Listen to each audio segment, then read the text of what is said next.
Hello and welcome to On the Wrist. Car enthusiasts rejoice, we have the Breitling Time B01 Ford Mustang. This is a premier chronograph out of Breitling with an in-house movement that features design elements of the first generation Ford Mustangs.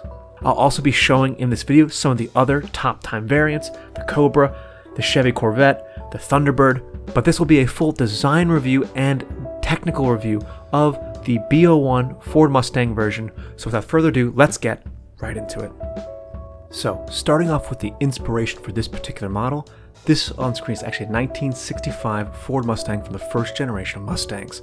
Mustangs are an incredibly sporty car, powerful engines, and the design of this model in particular, and the design elements which I think I carry through quite nicely, are the boxy design, and you can see in the front towards the grille, while it is very rectangular in design, it's also quite rounded, so the edges are kind of soft. So while it has a big, powerful looking face, it has nice rounded edges to help the design flow through the body.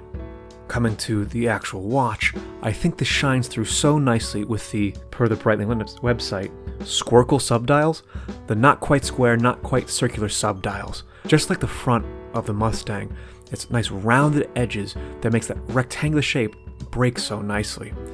What I love about this dial in particular, A, the color is phenomenal. This shade of green is just spectacular. Look at it in that light. But also the subdials you can see are physically raised up ever so slightly and then get recessed down into the dial. So they're completely unique. The black coloring on the green face with the white indices and all the other bright colors around the dial make this thing pop and scream sporty automotive design.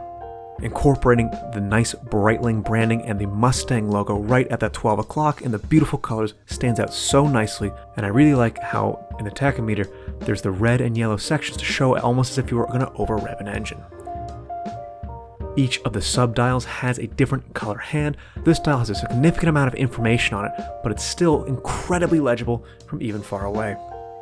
Coming out to the case design, a more standard chronograph sort of form factor, but I love the high polish all around to really make this shine and stand off, and it feeds into the sporty vibe. If we come to the strap, it's this really cool sort of rally style strap with a nice white stitching, comes down to an excellent clasp, really settles in there nicely. I enjoy the yellow underside of the strap, again, another sporty element, coming down to this absolutely gorgeous movement. This in-house movement has a tremendous amount of finishing. Each piece looks like it's perfectly polished. The jewels are very pronounced. It even has the Mustang logo dead center. I love the custom rotor too. Almost looks like a set of brake calipers to me. The beautiful sapphire crystal shows it all, and I love when brands do this, have a beautiful movement and they show it off, especially on one of these top tier models, which to me it's almost like looking under the hood of a Mustang. Taking a quick look at the other variants, first up we have the Deus Ex Machina, which is almost a Panda style, but it has that nice red flare of color, channeling the automotive motorcycle vibes. And then next up is the Shelby Cobra. I really like this shade of blue. It's similar to the Ford Mustang, where the stripe down the center is a slightly different shade and really makes that dial pop. We next come over to the Triumph, which has this really cool kind of like ice light blue color with the white handset and the black subdials, and it's really cool seeing that diamond pattern with the darker section up top and the lighter sections surrounding the subdial. And last up we have the Ford Thunderbird, which has this really stunning white dial with a nice red accents, and I absolutely love this bright red strap. That wraps it up for the design details. Let's now talk about technical specifications. We'll have the technical specs pull up on the left. So the diameter is 41 millimeters. The case thickness is 13.3 millimeters. The crystal is of course a curved sapphire. The movement is the manufacturer caliber 01, which has a power reserve of 70 hours. The movement is also chronometer grade, which means its accuracy is +6 -4 seconds per day. Water resistance is 10 bars or 100 meters. Lug width is 20 millimeters, and the strap does taper down to 18. Comes with a nice clasp as well, and there is an exhibition back revealing the beautiful movement within. Let's get a couple shots on the wrist. And here we have it on my 7.5-inch wrist. This size is perfect for me. I really like this leather strap, the look of it. It's like kind of a rally strap, but it's not punched all the way through with the white stitching around. I am a huge fan of the color green. I think this watch looks so spectacular on the wrist. You can see how the light catches the dial, catches the tachometer, catches all the sub-dials. There's just so much going on with this watch, yet it's so legible, and yet just has so much presence on the wrist. Really draws the eye. Shockingly easy to read for how complicated the dial is, but just overall I love how this looks on the wrist. Definitely an incredibly flashy watch. And here we have the Thunderbird. I love the red rally strap, just a really awesome flare of color. Solidly clear white dial. Next up we have the Shelby Cobra, which has this awesome darker blue stripe down the middle highlighting the Cobra logo.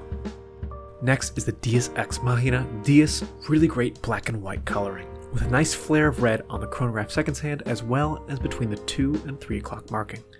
And last but not least, the Triumph, with his really nice light blue dial with the highlights around these sub-dials. So I'm here today once again at Royal Jewelers in Andover, Massachusetts.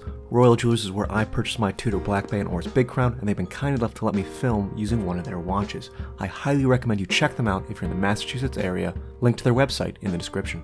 Let's talk MSRP and value.